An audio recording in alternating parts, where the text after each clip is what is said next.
Hi, it's Julie Mellor, Easy Swing Coach. Just before I start this video about driving, I've got some exciting news to share with you guys. Our new website has just been launched, which is easyswing.com, and we're also, first week in September, we're about to launch a new online platform where you'll be able to get access to videos that all the Easy Swing coaches make. There's going to be at least 10 new videos on there every month, and these won't be available on YouTube. Some fascinating topics that we'll be covering, and well worth looking at. So remember, easyswing.com is our website, and our platform is easyswing.mysport. That's mysport.golf. If you're interested in signing up to our subscription-based platform, message me and I can send you an invitation, and I think you'll be really impressed with what we've been doing over the last few months. There's some other great features on there, and there's also added benefits of joining, so you'll get access to come and join our courses before everybody else does, so on and so forth. Just loads and loads of different benefits from it, and yeah, we're all really excited about it. So today's topic is about driving. I'm here early in the morning. I'm just actually setting up for a 2-day course I'm about to run, but I thought I'd take opportunity of doing this video. It's actually quite calm today, so hopefully you won't get too much wind in the background. So let's start talking about driving. So one of the first things that we need to get right, you need to get right, is make sure that you've got a driver that works for you. So often I see people who come for coaching and they've probably got the wrong driver, i.e. the wrong type of head, the wrong loft on the golf club. I used to be very much an 8.5 degree type person using my driver. Now I'm up to a 10.5, and I just find it so much easier. So my first suggestion is go and get a fitting if you can. What you're looking for is the correct loft on your head, the correct shape of head, the right flex of shaft, the right length of shaft. Again, I think some people have clubs that are too long for them, and also the right thickness of grip. All really, really important. So I highly recommend that you go out and get a fitting for a driver. Okay, a couple more things that I like to see when people are setting up to driver. I think these are really important, and something that you may not have thought about before, but well worth taking note of. So the first one is ball position.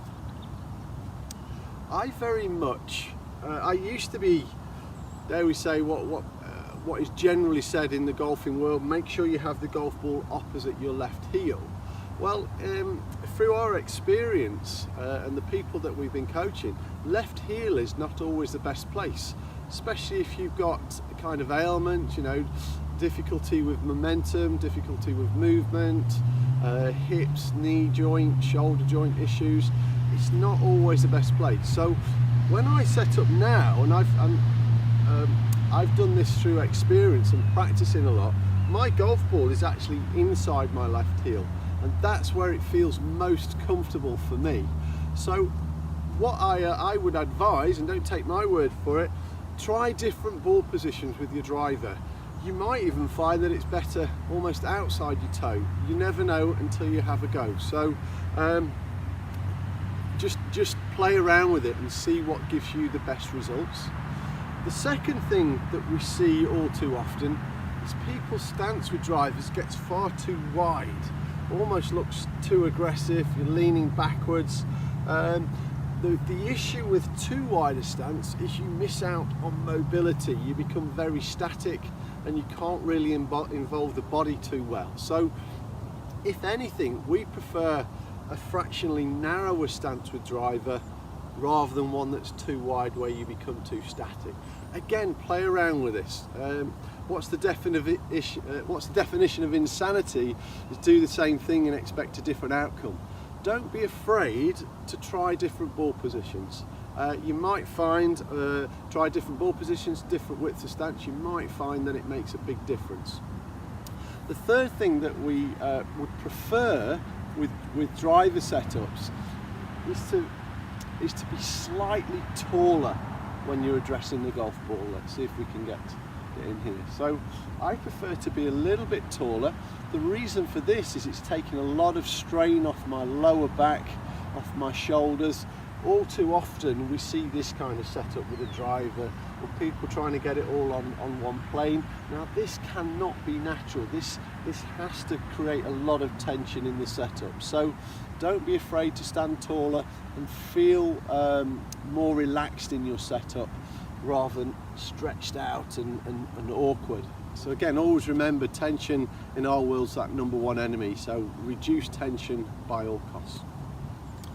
So there's three things that I like to see when people are driving. Number one is the first principle of easy swing, which is turning. I love to see people turn backwards and forwards, so they turn to the right and turn to the left if you're right-handed. Not a big fan of seeing this tilt one way or the other, so let's turn is our first one.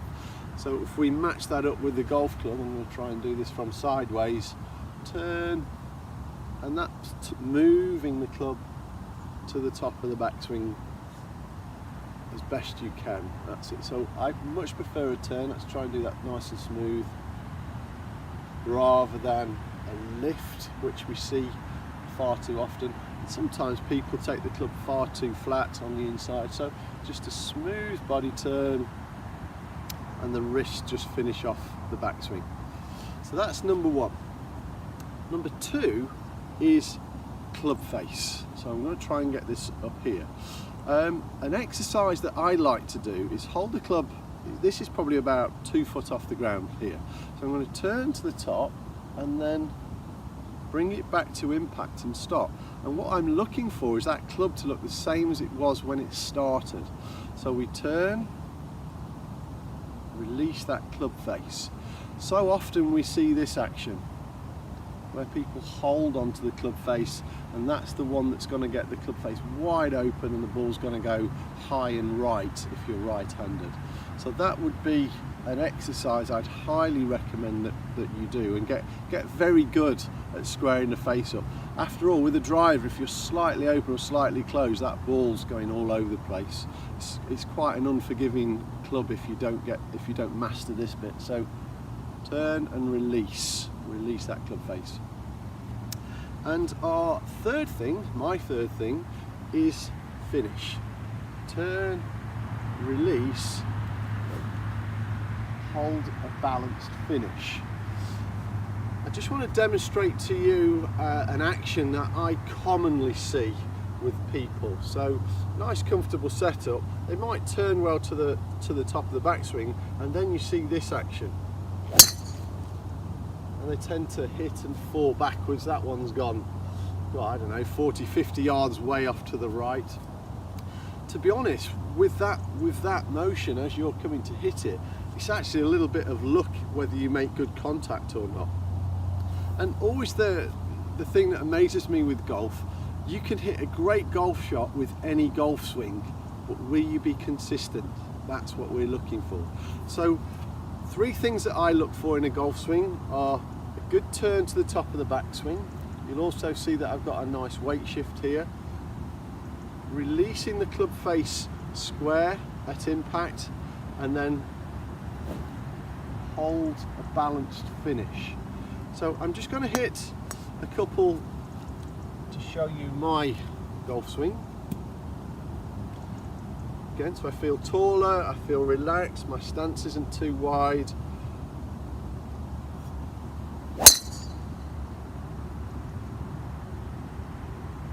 And I've held the balanced finish. Now that one went absolutely dead straight. Let me just do one more. And then I'll do it from the side so that you can see it from the side. So nice and tall, relaxed setup, feet not too wide apart, smooth turn, and that's another one right out there. That's actually gone with a lovely soft draw. So I'll just turn the camera around and I'll do a few from the side so you can see it from sideways on. So I'll just do these shots now down the line,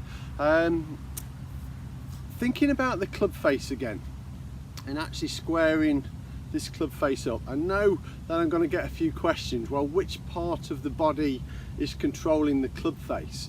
Well, what I prefer people to think about is more about the club head rather than what's controlling it.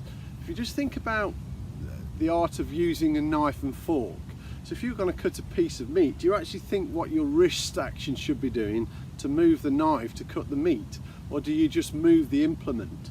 So think more about the club head and less about what's actually controlling it. Because if you can move the club head correctly, we know that the relevant parts of the body are going to be doing their job. So releasing the club face and then let the body do its job. So now I'll just hit a couple of shots down the line just so you can see my swing from sideways on. So again, feel that little bit taller than you might see a lot of people. Nice and relaxed in my address position. Simple turn to the top of the backswing and release. You see how balanced the finish was. Again, really important part of the golf swing that's often overlooked. So I'd highly recommend that you work on a balanced finish. Let me just hit one more.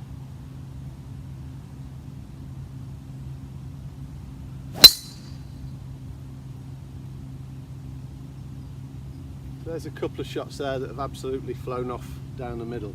So I hope this video helps. I didn't want to get too complex about it. I think a lot of people go massively over the top with positions in the golf swing. Let's try and avoid those because it's going to give you a calmer mind.